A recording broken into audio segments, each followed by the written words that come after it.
165 दिन हो चुके हैं। अमेरिका, इजरायल और ईरान के बीच छिड़ी जंग थमने का नाम नहीं ले रही। हालात ये हैं कि दिनों दिन हालात बिगड़ते जा रहे हैं। ईरान ने अपने पूरी सैन्य की व्यवस्था में बड़ा बदलाव किया है और लीडरशिप में ऐसे लोगों को बैठाया है जो अमेरिका के खिलाफ हमेशा से रहा है और इतना ही नहीं, अमेरिका और ईरान के बीच हो रही बातचीत का भी विरोधी रहा है।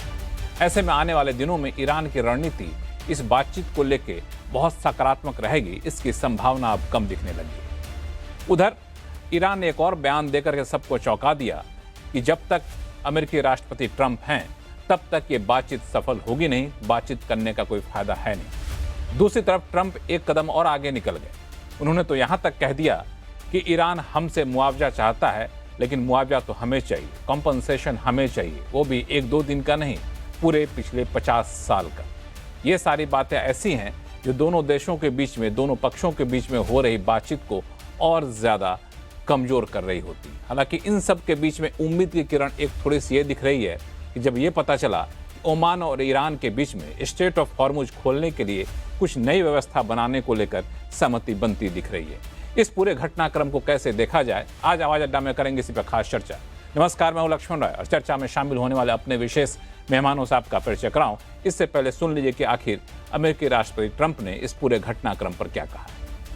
They asked for reparations, you might say, or they asked for money for the damage that we've done. I said, that's a good idea. Well, we're going to ask for money for the damage they've done over a 50-year period. Whether you go SS Cole or whether you go all of the people that were so badly hurt, so badly wounded or killed, many thousands of people, and maybe damages for the 52,000 protesters over the last 4 months that were killed in Iran. We think their family should get damages for killing their person or their child or mother, father. तो ये थे अमेरिकी राष्ट्रपति Trump जो Iran के साथ मुआवजा की बात कर रहे थे। लेकिन इस पूरे घटनाक्रम पर चर्चा करने के लिए हमारे साथ विशेष मेहमान हैं। सबसे पहले अपने मेहमानों से आपका परिचय कराऊं। आज के शो में अमेरिका से दो खास मेहमान जुड़ेंगे। विभूति झा साहब, जो कि अमेरिका में रिपब्लिकन लीडर भी हैं, वहां चुनाव भी लड़ चुके हैं, ट्रंप की नीतियों को काफ़ी करीब से देखते हैं और फिलहाल यूएस चैप्टर के फेडरेशन ऑफ इंडियन इंडस्ट्री के प्रेसिडेंट भी हैं। आपका स्वागत है विभूति जी।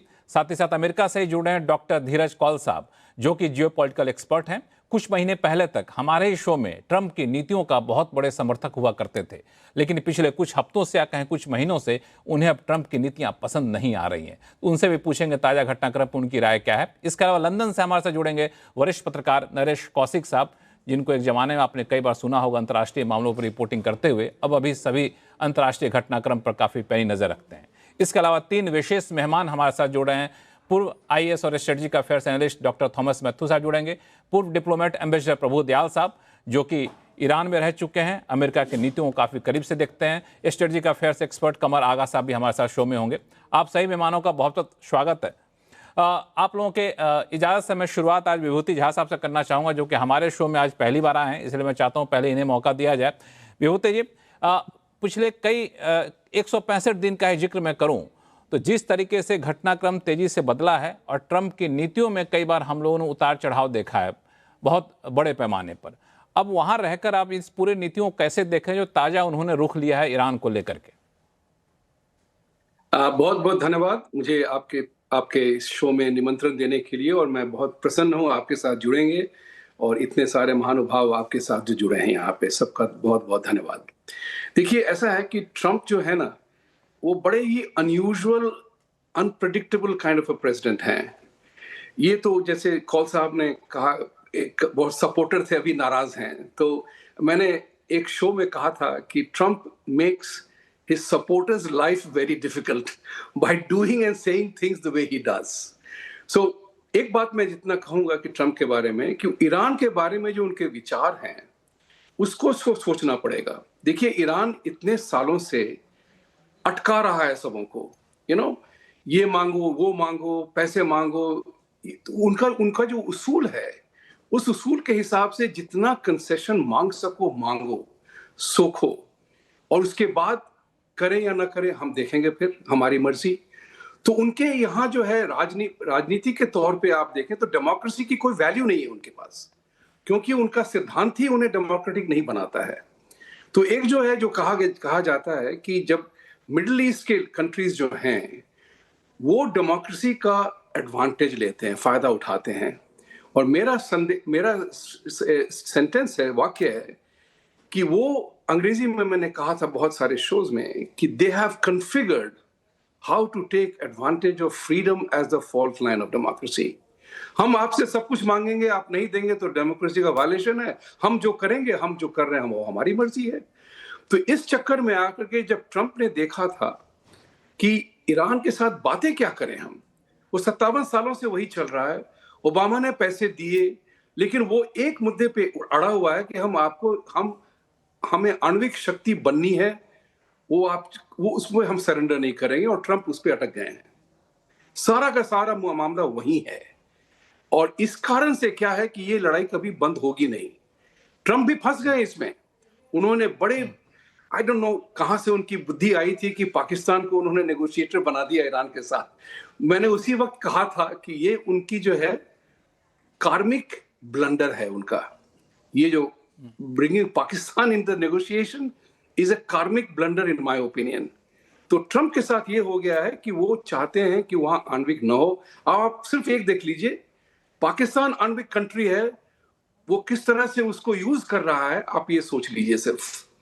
अगर ईरान के पास होगा तो क्या होगा नतीजा। जो पाकिस्तान के जब आणविक आया था तो यासिर अराफात ने कहा था कि ये इस्लामिक बॉम्ब न्यूक्लियर वेपन आया है। इस सोचने वाली बात है, और मैं इसी बात से कहूंगा कि ट्रंप जो है वो कर रहे हैं वही, लेकिन वो फंस गए। ओबामा वाला जो पिक्चर थी ना, वो ट्रंप से फंस गए। हाँ।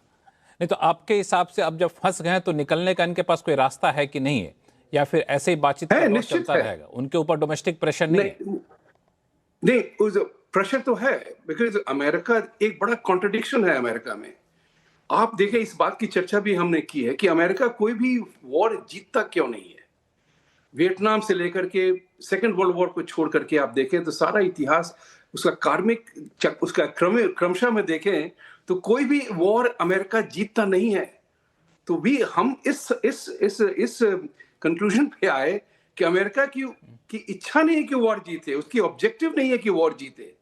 उनकी ऑब्जेक्टिव है कि हम अपनी शान आन बान ये आपको दिखा दें कि हमारी जब मर्जी तब हम आपको ठोक देंगे। ये अमेरिका की है। वो हर जगह वॉर से नहीं जीतना चाहते हैं, क्योंकि सेकेंड वर्ल्ड वॉर के बाद उन्होंने देखा है कि मिलिट्री इंडस्ट्रियल कॉम्प्लेक्स वो इकोनॉमी चलाता है साहब। मिलिट्री इंडस्ट्रियल कॉम्प्लेक्स दुनिया चलाता है। और आप ये याद रखें, शायद आप बाकी दर्शक भी बता सकें इस बात को। आपने कहा विभूति जी कि अमेरिका वॉर जीतना नहीं चाहता। एक सिर्फ मुझे ऐड करना था कि यूनाइटेड नेशंस सिक्योरिटी काउंसिल के जो 5 मेंबर्स हैं वो 80% से ज्यादा मशीनरी वॉरफेयर बेचते हैं दुनिया भर को। ये याद रखने वाली बात है।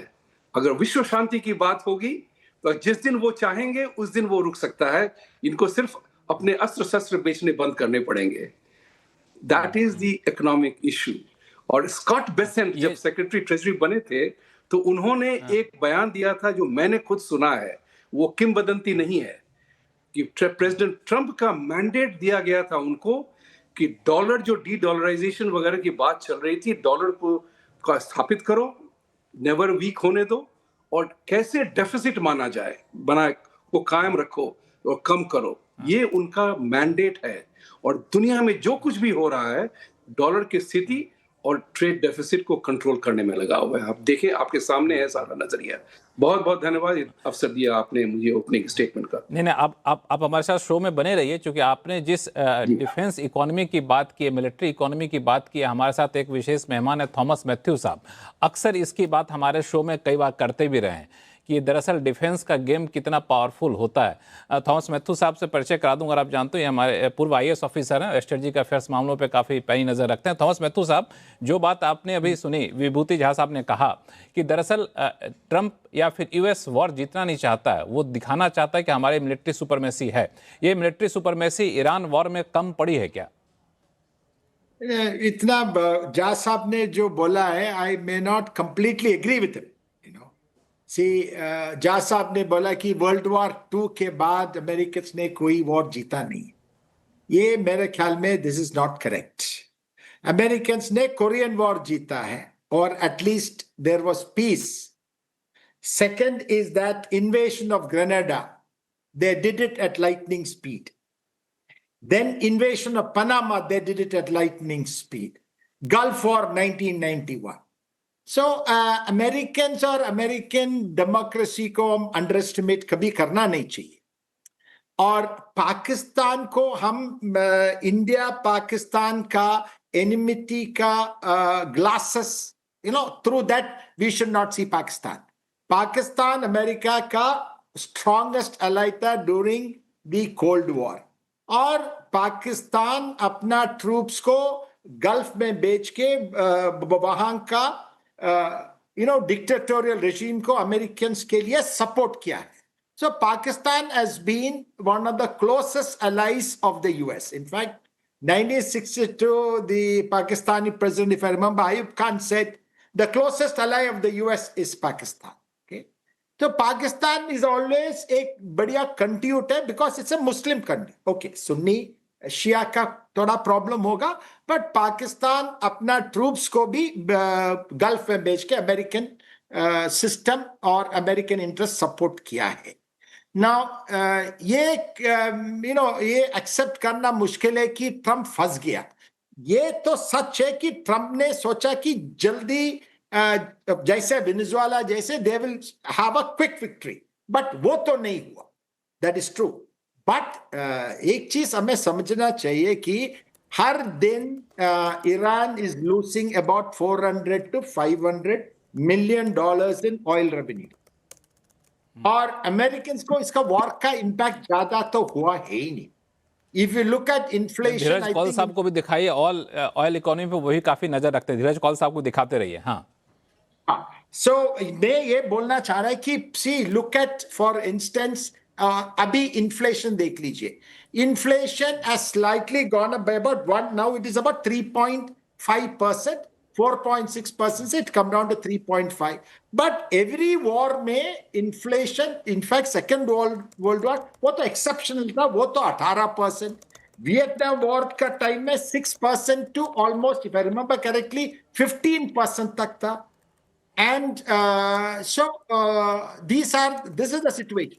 तो अमेरिकन प्रेसिडेंट के ऊपर उतना प्रेशर तो नहीं है।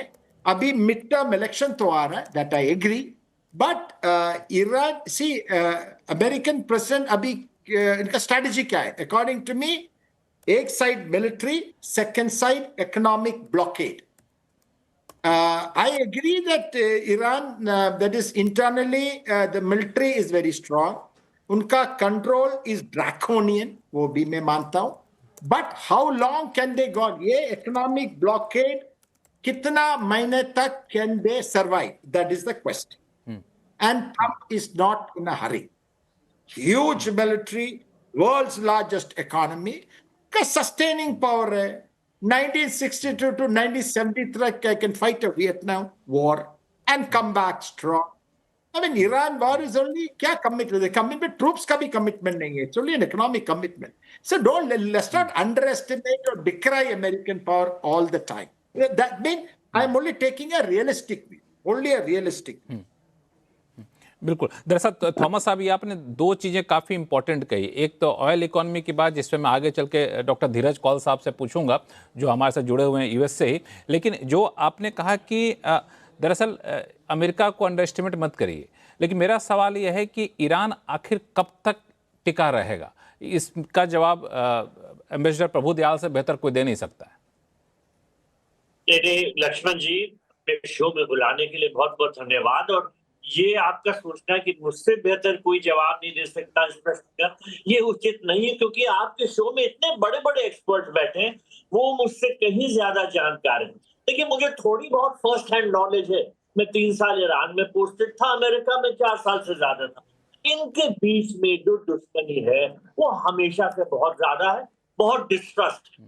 अब आज के हालात ये है कि जो स्टेलमेट हो गया है इनके बीच युद्ध में, इस स्टेलमेट को खत्म करना बहुत मुश्किल होता जा रहा है। देखिए, अमेरिकन डिमांड शुरू में ये थी कि जो ईरान अपने न्यूक्लियर प्रोग्राम को खत्म करे, न्यूक्लियर एनरिचमेंट प्रोग्राम। शुरुआत इसी से हुई। अब फिर धीरे धीरे जैसे युद्ध बढ़ा, दोनों साइड्स नेवल ब्लॉकेड लगा दी स्ट्रेट ऑफ हॉर्मुज की, जिसकी वजह से दुनिया भर को नुकसान होने लगा। दोनों साइड्स की ये डिमांड थी कि दूसरी साइड ये नेवल ब्लॉकेड को खत्म करे। ईरान की ये भी डिमांड थी कि उसको जो उस पे सैंक्शन लगाए गए थे वो खत्म किए जाएं और उसके जो फ्रोजन एसेट्स थे दुनिया भर में जहां जहां वो उसको वापस दे दिए जाए, ये डिमांड। अब ईरान ने ये कहना शुरू कर दिया है कि हम तो स्ट्रेट ऑफ हॉर्मुज को नहीं खुलने देंगे जब तक हमें कंपनसेशन ना दिया जाए जो हमारे ऊपर नुकसान हुआ है। तो ट्रम्प साहब ने कहा कि ये क्या कॉम्पनसेशन की बात कर रहे हैं, कॉम्पनसेशन तो इन्हें हमें देना चाहिए क्योंकि 50 साल में दुनिया भर में इन्होंने नुकसान पहुंचाया हुआ है और इसके अलावा जब हमारे लोगों पे इतना नुकसान हुआ है और इसके अलावा जो जब लड़ाई के पहले जो सिविलियन प्रोटेस्ट हो रहे थे इस्लामिक रिजीम के खिलाफ, उसमें 50,000 से लोग ज्यादा मारे गए हैं, उनकी जानों का इनको कॉम्पनसेशन देना चाहिए। अब एक तरफ ईरान कह रहा है कि इन्हें कॉम्पनसेशन पहले देना होगा, वो कह रहे हैं अमेरिकन कि नहीं ईरान को देना होगा। तो ये एक और बड़ा पेचीदा मुद्दा हो गया है। अब वैसे ही जो हालत थे वो बहुत खराब थे, बहुत स्टेलमेट थी। अब इस वजह से तो और ज्यादा स्टेलमेट बढ़ गई है। किस तरह से इसको सुलझाया जाए ये दुनिया के सामने एक बहुत बड़ा प्रश्न है और इस जो भी हालात है इससे बहुत से देशों को नुकसान हो रहा है, भारत को नुकसान हो रहा है, सब गल्फ कंट्रीज को नुकसान हो रहा है। देखिए मैं दुबई में कॉन्सल जनरल रह चुका हूँ, कुवैत में एम्बेसडर, इनकी इकोनॉमी डिपेंडेंट है स्ट्रेट ऑफ हॉर्मुज पे क्योंकि इनके जो एक्सपोर्ट्स हैं उधर से ही होते हैं। अब किस तरह से इनको रिकवरी हो सकेगी, किस तरह से इनके एक्सपोर्ट पे जा सकेंगे और ये जो सामान अपने सर्वाइवल के लिए इंपोर्ट करते हैं कैसे आएगा, इनके लिए बड़ा भारी प्रश्न चिन्ह है। तो इस वक्त जो सिचुएशन है वो बहुत गंभीर है। बिल्कुल दोनों साइड्स टस से मस नहीं हो रहे बल्कि और ज्यादा अक्कड़ होते जा रहे हैं और इसकी वजह से ये मुझे नहीं लगता कि इस स्टेज में इतनी आसानी से हल होगी और हमें तैयार रहना चाहिए और ज्यादा संगीन हालात के। चूंकि आपने जो एक बात की काफ़ी इंपॉर्टेंट है कि आखिर जो स्थिति है उसमें कब तक ईरान टिका रहेगा। इसमें कमर आगा साहब हमारे साथ जुड़ चुके हैं जो कि ईरान मामलों के विशेषज्ञ भी रहे हैं। कमर आगा साहब, अभी मैं पढ़ रहा था ईरान चाइना ट्रेड चैप्टर का एक लीडर का स्पीच, उन्होंने कहा कि बहुत जल्द इसको सुलझाना होगा क्योंकि बहुत ज़्यादा नुकसान हो रहा है इसकी वजह से और ख़ास तौर से ईरान के जो ट्रेड है उस पर काफ़ी उल्टा असर पड़ेगा। तो आपको लगता है कि ईरान बहुत लंबे समय तक डटा रहेगा अपने रुख पे? देखिए वहाँ पे दो किस्म की आवाज़ें उठ रही हैं। एक तो IRGC है जो बहुत स्ट्रांग हार्ड लाइन की बात कर रही है, दूसरी तरफ वहाँ पे जो गवर्नमेंट है वो लगातार निगोशिएशंस में है। मेरा ख्याल ये है कि बहुत सी इन्हीं ने डिमांड्स इसलिए रखी हैं बार्गेनिंग के लिए जो कि निगोशिएशन में उस पर कंप्रोमाइज़ हो सकता है, पॉसिबल कंप्रोमाइज़ होगा। ये पहले भी कर चुके हैं इस तरह की बात और एम्बेसडर साहब ने बहुत विस्तार से बता दिया कि भाई किस तरीके से लॉस सबका हो रहा है। ईरान के ऊपर काफ़ी प्रेशर होगा इस वक्त सभी देशों का, भारत समेत खाड़ी के देश सब जो हैं। दूसरी तरफ ये भी है कि जो IRGC है वो लगातार इनके ऊपर प्रेशर बना रही है और इस प्रेशर से हो ये रहा है कि सऊदी अरेबिया और खाड़ी के देशों के ऊपर काफ़ी प्रेशर बन रहा है उनका। और दूसरी तरफ वो IRGC ये भी देखती है कि अमेरिकन इकनॉमी पे इस पे असर पड़ रहा है, इलेक्शन जो आने वाले हैं वहाँ पे अमेरिका के अंदर उसके ऊपर भी असर पड़ रहा है। प्रेसिडेंट ट्रम्प की पॉपुलैरिटी नीचे जा रही है और उसका सपोर्ट बेस अरब जनता में तो है ही, उसको लगता है। तो वो ये एक मेरा ख्याल है ये मिली जुली इन लोगों की रणनीति के तहत ये कर रहे हैं। दूसरी तरफ उनके जो फॉरेन मिनिस्टर हैं उन्हीं ने ये भी कहा है कि हमारी बातचीत बहुत तेज़ी से चल रही है, ओमान भी उसमें इन्वॉल्व है। ओमान के जो राजा थे वो कतर भी अभी गए थे, वहाँ भी उन्हीं ने काफ़ी बातचीत की है, तो कतर भी इसमें काफ़ी इन्वॉल्व है। कुछ जॉइंट स्ट्रेटजी की ये लोग बात कर रहे हैं। एक तरफ तो कतर के साथ ओमान के साथ इन्हीं ने अपना ऑलमोस्ट एग्रीमेंट कर रखा है। अब वो देखना ये है कि कितना कंप्रोमाइज़, कितना किसी स्टेज तक पहुंच पाएगा, वो बातचीत से ही मसला, अल्टीमेट मसला जो है बातचीत से होगा। और ये जो स्थिति है, मैं नहीं समझता कि बहुत समय तक चल पाएगी। इससे ईरान का भी नुकसान होगा आने वाले समय में, इसलिए कि जिस तरह के वो डिमांड कर रहे हैं, वो उससे भारत समेत सभी देशों का लॉस हो रहा है। और जो मैं नहीं समझता कि ईरान के हित में होगा कि बहुत लंबा वो स्ट्रेट ऑफ हॉर्मुज को बंद कर सके। हाँ, बहुत लंबे समय तक बंद कर सके ये शायद संभव नहीं होगा, क्योंकि ईरान को भी इससे नुकसान होगा। लेकिन यहाँ पे हमारे साथ जुड़ गए हैं लंदन से जुड़े नरेश कौशिक साहब। कौशिक साहब, एक छोटा सा कमेंट आपका चाहूँगा, फिर मैं जाऊँगा धीरज कौल साहब के पास, कि ये लंबे समय तक नहीं टिके रहेगा तो पहल कौन करेगा? अमेरिका को भी एहसास इस बात का है, ईरान को भी एहसास इस बात का है। देखिए, मेरे दोस्त कमर भाई ने बहुत अच्छी तरह से समझाया है, लेकिन मैं थोड़ा सा उससे आगे कहना चाहता हूं कि इस समय दरअसल बात आईआरजीसी से भी आगे बढ़ गई है, क्योंकि इस समय जो है मुज्तबा खामेनेई का जो कंट्रोल है वो और ज्यादा हो गया। जो पिछले वीकेंड में जो रविवार और सोमवार को जो अपॉइंटमेंट्स हुए हैं, वो दरअसल आईआरजीसी उनकी के पकड़ कमांडर और और बाकी ज्यादा लोगों के। करता है। एक तो आईआरजीसी के कमांडर जो अहमद वाहिद, उनको तो उन्होंने परमानेंट घोषित कर ही दिया। इसके अलावा उनका प्रमोशन कर दिया है, उनको मेजर जनरल का खिताब दिया है, जो जिससे उनका वजन और बढ़ जाता है। इसके अलावा मोहसिन रजाई को नेशनल सिक्योरिटी काउंसिल का सेक्रेटरी बनाया। ये मोहसिन रजाई जो हैं, ये बहुत पुराने समय तक 1981 से 1997 तक ये आईआरजीसी के सुप्रीम कमांडर इन चीफ थे। तो इसके अलावा वो बहुत बार राष्ट्रपति का चुनाव लड़ चुके हैं। यानी उनकी जो जानकारी है, वो उनकी जो बैकग्राउंड है वो राजनीतिक भी है और मिलिट्री वाली तो आईआरजीसी वाली तो है ही। उनको ये बनाने का मतलब है, और ये खामेनेई के काफी नजदीक हैं। तो दरअसल हो क्या रहा है कि ये इस तरह के हार्डलाइनर का अब ईरान में काफी दबदबा भारी हो रहा है, और ये किसी तरह से कोई जल्दी समझौता करने के पक्ष में बिल्कुल नहीं है। इन्होंने, रजाई साहब ने ही शनिवार को यह बयान दिया है कि जब तक हमारा कंट्रोल स्ट्रेट ऑफ हॉर्मुज पे नहीं होगा, हम इसको खोलेंगे नहीं। तो ये बिल्कुल इनका मंसूबा बिल्कुल साफ है। तो वो चाहते हैं ज्यादा से ज्यादा कंसेशन। इसके अलावा जो बात समझने की है वो ये कि ईरान के अंदर जो ट्रंप और नेतन्याहू को लेकर आज भी बहुत गुस्सा है। जितने लोगों को मारा है, खमेनेई के तो परिवार के ही बहुत सारे लोग मरे हैं, उनके पिता सुप्रीम लीडर के अलावा और बहुत सारे लोग उनके परिवार के मरे हैं। इसके अलावा और जितने अभी जो अपॉइंटमेंट नए हुए हैं, ये दरअसल रिप्लेस किया गया उन लोगों को जिन्होंने नेतन्याहू और ट्रंप के आदेश से मारा गया था। तो वो ये चाहते हैं कि ट्रंप और नेतन्याहू को सबक सिखाना जरूरी है। उनके हिसाब से वो चाहते हैं कि अमेरिका में जब तक ये मध्यावधि चुनाव होते हैं तब तक इस लड़ाई को जारी रखा जाए। इसी तरह से अक्टूबर में नेतन्याहू जब चुनाव लड़ रहे हैं तब तक उसे जारी रखा जाए। यानी वो दोनों इन नेताओं को नुकसान पहुंचाना चाहते हैं, और इसके साथ साथ ज्यादा से ज्यादा कंसेशन चाहते हैं। वो दरअसल उनको कोई चुनाव तो लड़ना नहीं है। देखिए, वो जैसा कि झा साहब ने कहा कि ये कोई लोकतांत्रिक देश उस तरह से तो है नहीं, और जो चुनाव लड़ते भी हैं उसमें सुप्रीम लीडर का दबदबा होता है। वो जिसको चाहते हैं उसको नॉमिनेट करते हैं और वही आमतौर पर जीतता है। तो ये बात हमें समझनी चाहिए कि वहां पर अगर कुछ लोग ज्यादा मर भी जाते हैं तो इकोनॉमी की हालत बहुत खराब हो भी जाती है, तो काफी समय तक वो उसको टाल सकते हैं। और आपको याद होगा वो इराक के साथ लड़ाई तो 8 साल तक लड़ी थी उन्होंने। तो वो कोई बहुत जल्दी समझौता होगा इसका मुझे नहीं लग रहा। हाँ, कौशिक साहब, आपने जो बात की बड़ा इंपॉर्टेंट है कि वो लोग शायद मिड टर्म इलेक्शन तक इस चीज को देखेंगे कि आखिर ट्रंप की स्थिति क्या होती है। मुझे लगता है धीरज कौल साहब को और विभूति झा साहब को, दोनों लोगों को दिखाइए, दोनों लोग अमेरिका से जुड़े हुए हैं। धीरज कौल साहब, मिड टर्म इलेक्शन का कितना असर पड़ेगा इन सब चीजों पे?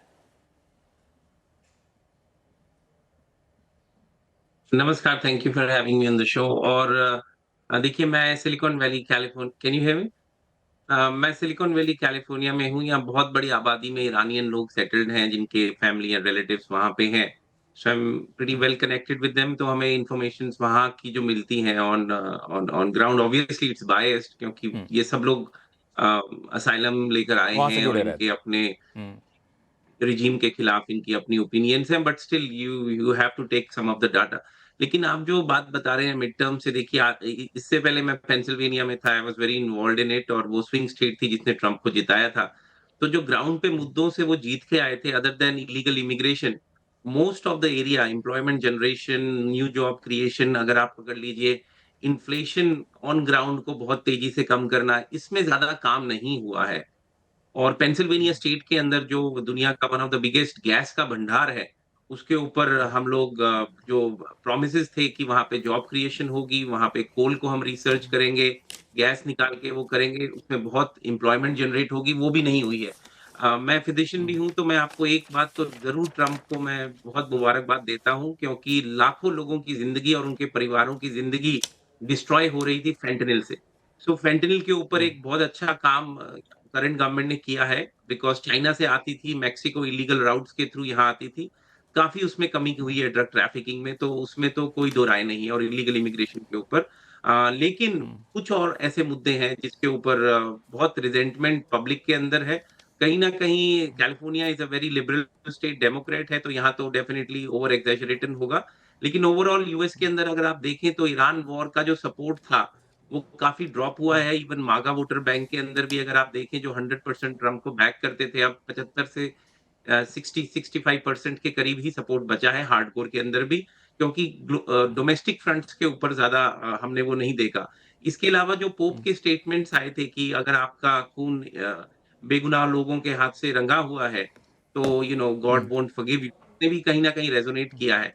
तो स्ट्रेसर्स तो हैं, और ये क्लियरली दिख रहे हैं जो अपने इलेक्टोरल के पास जाते हैं, सेनेटर्स, या अगर आप कांग्रेसमैन पकड़ें या उनके जो कार्यकर्ता हैं, मैं कईयों से कनेक्टेड हूँ, तो रिजेंटमेंट ऑन ग्राउंड डेफिनिटली उनको देना पड़ता है। और यहाँ पे यूएस की ब्यूटी ये है कि आप आराम से अपने रिप्रेजेंटेटिव से मिल सकते हैं, टाउन हॉल्स में जा सकते हैं, तो यू कैन एक्सप्रेस योरसेल्फ, और ये चीज़ें रिकॉर्डेड हैं।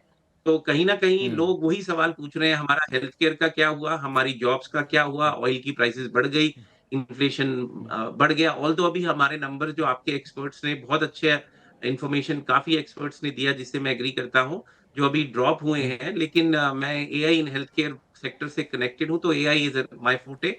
तो एआई की जो जॉबलेसनेस नंबर्स हैं, उसमें 3 से 6 महीने का लैग है, जो हम एंटिसिपेट कर रहे हैं। तो it will worsen the unemployment number, जो अभी रिलेटिवली स्टेबल है। इसके अलावा जो आप ऑयल की मेरे से सवाल पूछना चाह रहे थे, देखिए 25% ऑफ ग्लोबल, अगर मैं आपको कुछ नंबर्स दे सकूं, तो तकरीबन 2.8 billion billion with a B barrel, जब से फरवरी शुरू हुआ है, लड़ाई शुरू हुई है, वो साइडलाइंस पे पहुंच चुका है। 25% तो हम सब जानते हैं वो नंबर, जो कि हरमुज से निकल के आता है। इसके अलावा मैंने कुछ हफ्ते पहले आपको इंडिकेशंस दिए थे, अब दुनिया रेड सी की तरफ देख रही है, क्योंकि जो सऊदी ने अपनी पाइपलाइन बिछाई थी टू डाइवर्ट, अब वो बाबल मंदक के ऊपर भी वहां पे हमें दिख रहे हैं स्ट्रेन पॉइंट्स, और वहां के जो रिफाइनरी है उसके ऊपर भी है। इसके अलावा एक बड़ा क्रिटिकल नंबर होता है, जितनी भी रिफाइनरीज होती हैं उनके पास रिजर्व्स होते हैं काफी बड़ी मात्रा में, क्योंकि रिफाइनरी का चलते रहना बड़ा इंपॉर्टेंट है। उसको आप ठप नहीं, आज बंद करके कल दोबारा चालू करेंगे, तो it's a very complicated process. तो वो भी बड़े ऑल टाइम लो के ऊपर है इस टाइम ग्लोबल, अगर आप रिफाइनरीज का देखें। और अभी हमारा क्रूड पीछे 80 के करीब टच हुआ था, वापस 82 83 पे है। अगर ब्रेंट देखेंगे तो 90 के करीब आ रहा है। तो ओवरऑल जो स्थितियां हैं, जो आपने ऑलरेडी मेंशन कर दी, जो उन्होंने हार्डलाइनर्स को भी लाया लास्ट ये वीकेंड के ऊपर, और ये इनका पहला अपीयरेंस था after the February attack, which is a big deal. और मुझे लगता है कहीं ना कहीं ये अपनी जनता को ये दिखाना चाह रहे हैं कि आईआरजीसी के साथ साथ मैं भी एक हार्डलाइन मूव ले सकता हूँ, क्योंकि जो ये डिमांड्स लेकिन हैं, इसका फायदा इसके कितना होगा? यहाँ ये इंपॉर्टेंट पॉइंट आपने कहा, इसका फायदा कितना होगा?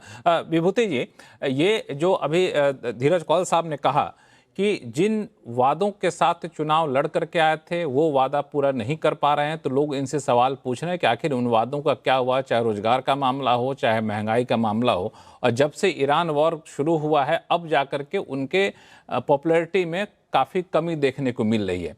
आपको लगता है ऐसा? आप भी यही फील कर रहे हैं वहां पे? देखिए, ऐसा है कि धीरज जी ने सही बात कही है कि इलेक्शन का जो माहौल है, डेमोक्रेसी की सबसे बड़ी हस्ती है इलेक्शन, जिसमें जनता अपना वोट देती है, क्या सच क्या झूठ। हम ये भी जानते हैं कि बहुत सारी चीज़ों को मैनेज किया जाता है। तो यहाँ एक बात मैं कहना चाहूंगा कि देखिए आज की तारीख में थैंक्स टू टेक्नोलॉजी आप समझिए कि हम 7, 8, 9 लोग बैठे हैं इस शो में live from San Francisco to me in New York and DC and people in London and you in Bombay और दिल्ली वेरेवर। इतने सारे लोग जो जुड़े हैं, इसका जो मैं कहता हूं कि tectonic shift brought by technology has change the way we communicate with each other. हम आदान प्रदान का जो करते हैं बात, तो इस और ये भी आपको पता है कि पॉलिटिक्स में 7 दिन तो छोड़िए, 7 घंटे बहुत 7 घंटों का बहुत महत्व है। 2-3 चीजें हुई हैं अमेरिका में। एक तो हुआ है जो भारत में डिलिमिटेशन की बात चल रही है, यहाँ पे इनका कांग्रेशनल रीडिस्ट्रिक्टिंग होता है। तो उसमें टेक्सास में, फ्लोरिडा में उन्होंने इस तरह से रीडिस्ट्रिक्टिंग की है, हुआ है, जहां डेमोक्रेटिक पार्टी वालों ने अपना किया है, कैलिफोर्निया में रिपब्लिकन्स ने यहाँ किया है। Net Republican party will get benefit in the House of Representative election. The second part is visuals. अब आप देखें कि ट्रंप ने 11 मिलियन जो इतने इलीगल्स आए थे उसको जीरो कर दिया है साहब। वो एक बहुत बड़ा मुद्दा है अमेरिका में। Even Mexicans, even Latinos are very upset with that. कौन चाहता है कि उस पर लांछन लगे कि उनके इलाके के लोग अनरिलायबल हैं, चोर हैं, उचक्के हैं, गुंडे हैं, रेपिस्ट हैं? कोई नहीं चाहता। तीसरी बात आप ये देखें कि ट्रंप पे बाइडेन ने प्रहार किया था कि अगर इमिग्रेशन रोकना है इलीगल तो मुझे ऑर्गेनाइजेशन दो, जजेस दो, इमिग्रेशन अटॉर्नी दो। ट्रंप ने प्रूव कर दिया you did not need any of those, you needed a good president to take a policy decision. चौथी बात, इमिग्रेशन जो है यूरोप को खा चुका है। आप लंदन में रहने वाले लोग जानते हैं इस बात को कि यूरोप इमिग्रेशन से त्रस्त है आज की तारीख में। ये दृश्य अमेरिकन को दिखता है, वो बहुत गंदी चीज हो रही। तो ट्रंप ने अपना इलेक्शन का वादा, immigration, holding the dollar, keeping the deficit at the same level, checking NATO, that's a big one actually for Americans to know. 80% NATO का बजट अमेरिका भरता था, उन्होंने 2% लाया, 2% से 5% किया, और अब यूरोपियन दे रहे हैं 5% भी। तो आप सोचिए उन्होंने कितनी सारी उथल पुथल की है व्यवस्था में। ये चीज अमेरिकन वोटर्स देख रहा है। अगर एक लाइन में पूछूं आपसे, तो यूएस ईरान वॉर में पूरी दुनिया में अमेरिका की जो फजीहत हो रही है उससे ट्रंप के वोट पे, ट्रंप के मिड टर्म इलेक्शन पे कोई असर नहीं पड़ेगा, ऐसा आप कह रहे हैं? मेरा ये कहना है कि अभी ईरान अगर कल मान लीजिए ईरान खींच रहा है उस इलेक्शन को, राइट, कि इलेक्शन तक ट्रंप को नुकसान पहुंचा, वो उस कैलकुलेशन पे बैठा है, और ट्रंप का अपना कैलकुलेशन है। देखिए कौन किसका कैलकुलेशन जीतता है इलेक्शन के नाम पे। मेरा मत ये है कि हाउस ऑफ रिप्रेजेंटेटिव और सेनेट में एक ट्रंप को गिफ्ट मिला है, and I am very happy about that. Trump को जो गिफ्ट मिला है formation of DSA, democratic socialist of America, वो totally is pro, that will result in Republicans and moderate votes coming to Trump. Bill Maher, ये अपना James Carville, my congressman, all of them are saying America is not for democratic socialists of America. That is a big Dheeraj gift. Kaul साहब को जोड़ना चाहते हैं? हाँ, धीरज कौल साहब को जोड़ना चाहते हैं? या मैं एक बात विद ऑल ड्यू रिस्पेक्ट ये बोलना चाहूंगा कि जो ट्रंप ने पहले अपने इलेक्शन के दौरान वादा किया था, वो उस पे बिल्कुल सीरियसली हर जगह बोलते हैं, जो कि मैं भी एग्री करता हूँ। न्यूक्लियर IRGC दुनिया में कोई टॉलरेट नहीं कर पाएगा, और ये जो मैरीटाइम चुंगी वसूलने का काम है, ये बिल्कुल नहीं हो पाएगा। इसके अलावा अगर आप देखें तो जो फाइनेंशियल सेक्टर है, क्योंकि मैं कंसल्टिंग करता हूँ, बायोटेक से ले लीजिए आप, AI से ले लीजिए, दुनिया भर का पैसा यूएस के अंदर काफी बड़ी मात्रा में इन्वेस्ट हो रहा है। तो कहीं ना कहीं इकोनॉमी की स्ट्रेंथ रियल है, इकोनॉमी स्ट्रांग, और ट्रंप की लीडरशिप में डेफिनेटली इकोनॉमी को बहुत फायदा मिला है। और जो एंटरप्रेन्योर है, अगर ये मत भूलिए कि तकरीबन $15 ट्रिलियन के MOU साइंड है, जो कि री इन्वेस्ट होंगे, जो ऑन पेपर है। इसके अलावा जो बात हुई है वो तो और भी उससे ज्यादा हुई है। तो कहीं ना कहीं स्ट्रेंथनिंग ऑफ डॉलर ये एक रियल फिनोमिना है, लेकिन चाइना, रशिया और एक दूसरा एक्सेस है जो उसे डी डॉलराइजेशन की तरफ काम कर रहा है। मैं एक छोटा पॉइंट ऐड करना चाहूंगा, इफ यू परमिट। ये थोड़ा सा मुझे लगता है भारत के संपेक्ष में थोड़ा सा इंपॉर्टेंट है कि जो रिसेंटली पैक्ट साइन हुआ है टर्की, पाकिस्तान और सऊदी, मेरा ये फियर है कि काफी बड़ी मात्रा में फाइनेंशियल हेल्प पाकिस्तान आर्मी को स्ट्रेंथनिंग में मिलेगी, क्योंकि मैन पावर शायद वही प्रोवाइड करेगा। और काफी बात हो रही है कि रेड सी के प्रोटेक्शन के लिए क्या पाकिस्तान की नेवी आर्मी डिप्लॉय होगी। तो पाकिस्तान तो हर चीज पैसे के लिए करता है, तो billions of dollar flow from Saudi ransom point of view supply दिख सकता है। और टेक्नोलॉजी, नेटो एक मेंबर टर्की भी है, तो इट्स वेरी इंटरेस्टिंग। ये आपने इंटरेस्टिंग पॉइंट आपने उठाया, ये आपने इंटरेस्टिंग पॉइंट उठाया। एम्बेसडर दयाल साहब, इसको कैसे देख रहे हैं, इस डेवलपमेंट को? लक्ष्मण जी, आपको तो मालूम है, मैंने हाल में ही इस पे 2-3 आर्टिकल्स लिखे हैं जो इंडियन इसीलिए मीडिया मैंने में पूछा भी आपसे, मैंने पढ़ा भी था आपका। लेकिन देखिए, आज जो हमारी बातचीत होनी चाहिए वो सिर्फ ये जो ईरान और अमेरिका के बीच में बढ़ता जाता तनाव, इस पे होनी चाहिए। जरूर ट्रम्प साहब ने बड़े अचीवमेंट्स किए हैं, इमिग्रेशन को, जो इलीगल इमिग्रेशन को कंट्रोल किया है, और बहुत से और अचीवमेंट्स हैं। लेकिन देखिए, वो सब बातें जो है आज के मुद्दे से हट के हमें सिर्फ इस बात पे तवज्जो देनी चाहिए कि जो स्ट्रेट ऑफ हॉर्मुज को लेके तनाव है, क्या वो कम हो सकता है या वो बढ़ता जा रहा है। मेरे विचार में ये जो दोनों साइड्स की और नई डिमांड्स आई है कॉम्पनसेशन को लेके, इनसे तनाव और बढ़ रहा है। और मेरे विचार में ये एक बहुत ही गंभीर मुद्दा है, क्योंकि इससे पूरी दुनिया को नुकसान हो रहा है। ईरान को तो हो ही रहा है, गल्फ कंट्रीज को तो हो ही रहा है, लेकिन जो और भी कंट्रीज हैं एशिया में, यूरोप में, उन सब की जो इकोनॉमीज पे बहुत नुकसानदेह असर होगा। देखिए, स्ट्रेट ऑफ हॉर्मुज तो बंद है, अब रेड सी से जो ट्रेड जाता है, बाबन मंदब वहां भी बंद हो रहा है, हुटीज अटैक कर रहे हैं, सुएज कैनाल बंद होता जा रहा है। तो इन सब से जो ग्लोबल इकोनॉमी पे लेकिन इसमें जो असर हो रहा है वो बहुत नेगेटिव है मेरे विचार। लेकिन इस एम्बेसडर दयाल, एक चीज जो आपने काफी इंपॉर्टेंट पॉइंट कहा कि ये बढ़ता जा रहा है तनाव, इसको मैं जोड़ रहा था कुछ देर पहले। नरेश कौशिक साहब ने जो फैक्ट रखा कि IRGC में जिस तरह से बदलाव किया गया, ईरान में जिस तरह से सत्ता में बदलाव किया जा रहा है, तो वो ज़्यादा आक्रामक हैं पहले के मुकाबले। तो ऐसे में जिस शांति की उम्मीद हम कर बैठे हैं वो कहीं बेमानी तो नहीं है। थॉमस मैथ्यू साहब, अगर आक्रामक लीडरशिप वहाँ पे आ रही है, IRGC में जो ट्रांसफर नए नियुक्तियां की गई हैं, ये सब आपको लगता है कि हिम्मत करें कि ट्रंप के खिलाफ और कुछ कड़ा रुख अपनाया जाए? क्या कर सकता है? IRGC पहले से ही ईरानियन लीडरशिप को इनडायरेक्टली कंट्रोल कर रहे थे। अब क्या है, अच्छा। अब थोड़ा आगे आ गया। इसका मतलब क्या है? वो जो भी थ्रेट दे सकता है, बट क्या करोगे, कितना इंप्लीमेंट करोगे? और जैसे जाज साहब ने और कौल साहब ने लास्ट बोला, ट्रंप का पोजीशन वीक नहीं है।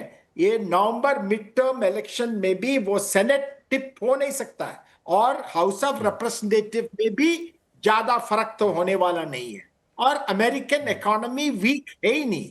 यस, वो GDP ग्रोथ में थोड़ा सा कंस्ट्रिक्शन हुआ है, but that doesn't mean that he is in a weak position. Trump says this is a steel wall. मेरे को कहना है कि लाइक प्रभु दयाल साहब ने बोला कि इंपैक्ट है all over the world economy के ऊपर, but that is a reality. I mean, war reality it is like the Yom Kippur War.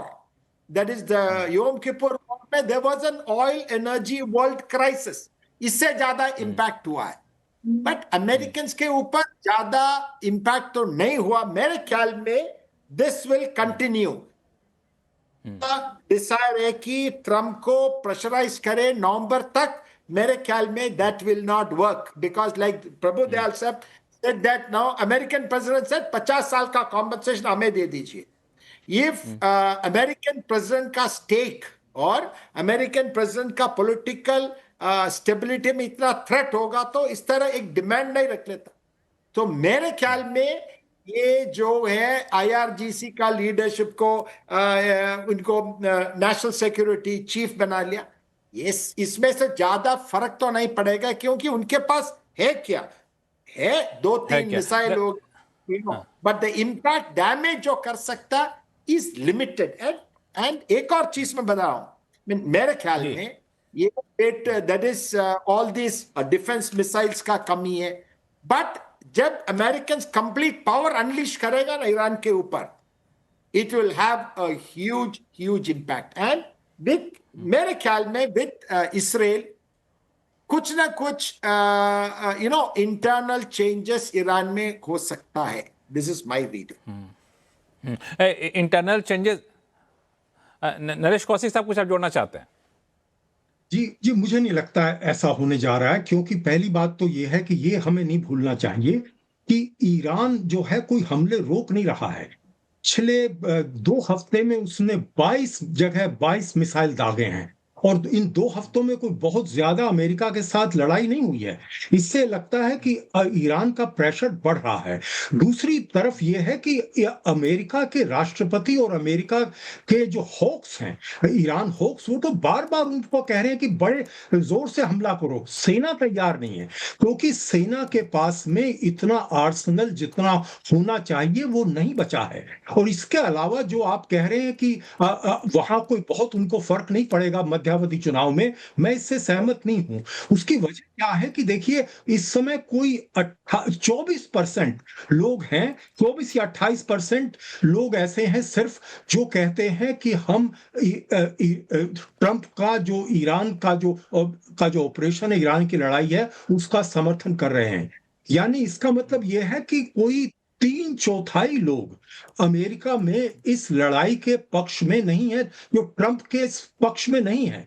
तो ईरान में जो ट्रंप ने किया है वो दरअसल अमेरिका की फॉरेन पॉलिसी की कम से कम वियतनाम युद्ध के बाद, अगर द्वितीय विश्व युद्ध के बाद ना भी कहें, तो वियतनाम युद्ध के बाद में सबसे बड़ी पराजय है। क्योंकि अमेरिका ने जितना अपने को ह्यूमिलिएट कराया है इस लड़ाई से, और वो भी ट्रंप की वजह से, मैं मानने को तैयार नहीं उसका असर नहीं होगा। तो अमेरिका में जो है इस पे कौशिक साहब इस पे मैं दरअसल दोनों जो अमेरिका से जुड़े मेहमान हैं उनसे पूछूंगा मैं। और मेरा एक सवाल और है कि मान ले मिड टर्म इलेक्शन हार जाते हैं तो क्या होता है, थोड़ा तकनीकी पहलू इस पर ही बातचीत करूंगा। लेकिन एक सवाल जो थॉमस मैथ्यू साहब ने कहा कि IRGC में जो बदलाव हुआ है क्या कर लेंगे वो, उनके पास मतलब दरअसल कहना चाहते हैं क्षमताएं उतनी बची हैं क्या? छोटा सा कमेंट चाहूँ कमर आगा साहब आपका। देखिए, जब तक वो उनका युद्ध चल रहा है अमेरिका से, वो हमेशा हार्ड लाइनर्स को ही सत्ता में रखते हैं। ये पुराना उनका तरीका रहा है। और फिर जब हार्ड लाइनर रख के कुछ बिगाड़ लेंगे अमेरिका, क्या अब उतनी शक्ति बची है पहले की तरह? बिगाड़ नहीं लेना, इस वक्त उनकी नेसेसिटी होती है, एक तरफ जनता को लेके चलना, दूसरी तरफ ये कि रीजन को वो देखते हैं। अमेरिका को बिगाड़ना कोई आसान काम नहीं है। अमेरिका दुनिया का सबसे शक्तिशाली देश है, लेकिन अभी तक उनको ईरान को हरा नहीं पाया है। अमेरिका सबसे शक्तिशाली देश है, सबसे पैसे वाला देश है। शक्ति और पैसा ही काम नहीं देता दुनिया में, और भी बहुत से टूल्स होते हैं। दूसरी बात यह है कि वो जब तक अपने को एक पोस्चरिंग है कि हम बहुत स्ट्रांग स्टैंड ले रहे हैं, हम सारे लोगों का अपॉइंटमेंट भी उनका किया जो हार्ड लाइनर है, लेकिन दूसरी तरफ वो कभी भी अपना जो सॉफ्ट लाइनर हैं उनको अबंडन नहीं करते। वो बातचीत उन्हीं से करवाते हैं। और उसके बाद ये होता है कि फिर ये जो होते हैं लिबरल्स जो होते हैं उनको वो सत्ता में लाते हैं, और डेवलपमेंट और बातचीत और फिर इंटरनल काम करने लगते हैं। IRGC को हटा दिया जाता है ऐसे। ये उनका बहुत समय से चल रहा है। हम देख रहे हैं इस दफे भी उन्हीं ने वही किया। दूसरी वजह यह है कि गल्फ में बहुत बड़ा चेंज आ रहा है। आप सोच ही नहीं सकते कितना बड़ा चेंज हो रहा है। वो जो रोल इस वक्त पाकिस्तान कर रहा है, ये रोल इजराइल को करना था वहां पे। इजराइल के उन्होंने सोचा था सऊदी अरबिया अब्राहम अकॉर्ड को ज्वाइन करेगा, इजरायली फोर्सेस आएंगी, इजरायली फोर्सेस इस रीजन को प्रोटेक्ट करेंगे। लेकिन अब वो प्रेसिडेंट ट्रंप और अमेरिकन और यूरोपियन सब समझ गए कि इजराइल नहीं आ सकता उस क्षेत्र में, इसलिए अमेरिकन पाकिस्तानी को इनकरेज कर रहे हैं कि वो रोल वहां पे प्ले करे। ये जो बात आपने कही, कमरागा साहब, ये जो बात आपने कि पूरे गल्फ में काफ़ी बड़ा चेंज आ रहा है, इस पर भी चर्चा करेंगे। क्योंकि ब्रेक का वक्त हो गया, मैं ज़्यादा समय तक ब्रेक को टाल नहीं सकता हूँ। छोटे से ब्रेक पर जल्द लौटते हैं, इस चर्चा को जारी रखें, कहीं जाइएगा नहीं। पिछले 165 दिन से अमेरिका, ईरान और इसराइल के बीच जो जंग छिड़ी है, आखिर उसके रोकने का तरीका क्या है? वो थमने के बजाय और ज़्यादा भड़कता क्यों जा रहा है। ब्रेक पे जाने से पहले कई सारे पहलुओं पर चर्चा हुई, लेकिन एक मुद्दा बार बार निकल कर सामने आ रहा है, वो है मिड टर्म इलेक्शन। अमेरिका में मिड टर्म इलेक्शन होना है। ईरान चाहता है कि मिड टर्म इलेक्शन तक इस युद्ध को खींचा जाए ताकि ट्रंप के ऊपर घरेलू प्रेशर बनेगा तो ट्रंप अपने रुख में कुछ नरमी लाएंगे, और नरमी लाएंगे तो ईरान की बातें मान ली जाएंगी।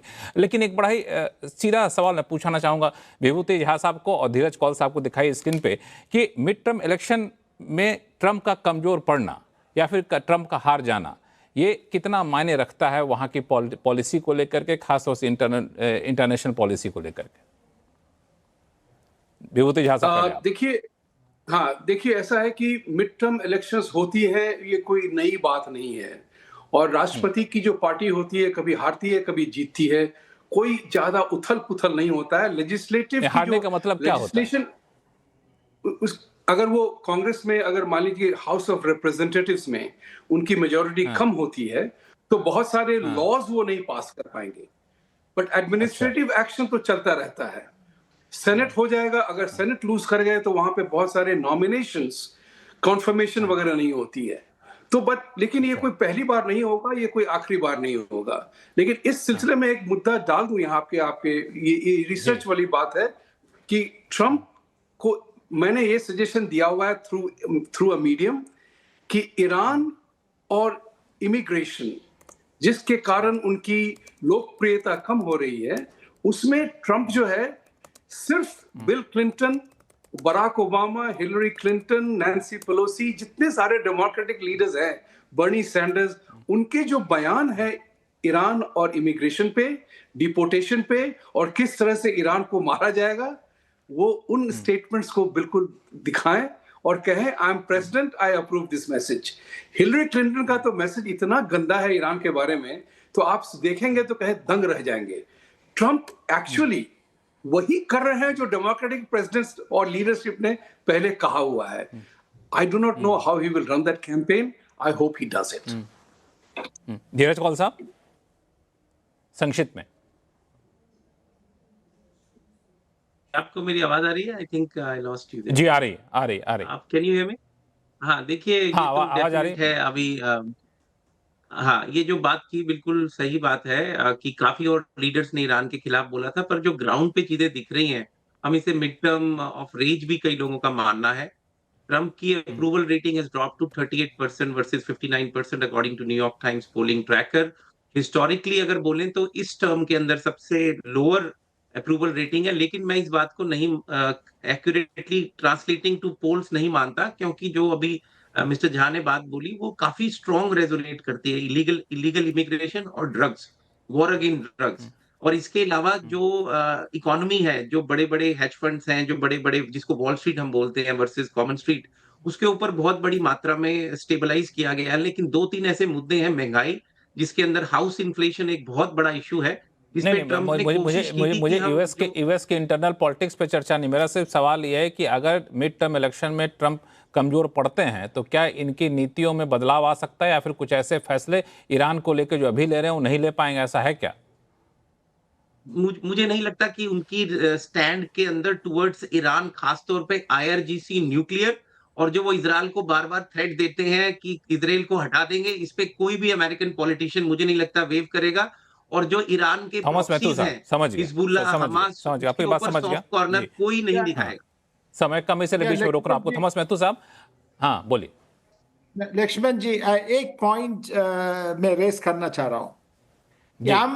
अमेरिकन प्रेसिडेंट अभी Trump, we have to understand, is in second term. Please understand, American history में second term American presidents are tougher and less sensitive to politics. ये आपको समझना चाहिए। सो ज्यादा चेंज ट्रम्प में होगा ही नहीं। और एक और चीज आपको समझना चाहिए, अब आप हर समय बोल रहे हैं कि November mid term election, number 1 senate तो वो लूज करने, I don't think he will lose. House of representative में थोड़ा सा थ्रेट है। एक चीज please understand, you are talking about November election. What happens after the election? You have a strong American president who will go berserk. Please understand that. जितना भी अभी restrictions है, वो मिड टर्म इलेक्शन तक है मेरे ख्याल में। ईरान ये बात तो कैलकुलेट नहीं कर रहा। और सेकेंड टर्म अमेरिकन प्रेसिडेंट हर समय स्ट्रॉन्गेस्ट स्टैंड ले चुका है। First term American mister Dayal साहब, प्रेसिडेंट बहुत इन्फ्लुएंस हो जाते हैं, सेकेंड टर्म मिस्टर- इम्यून हो जाते।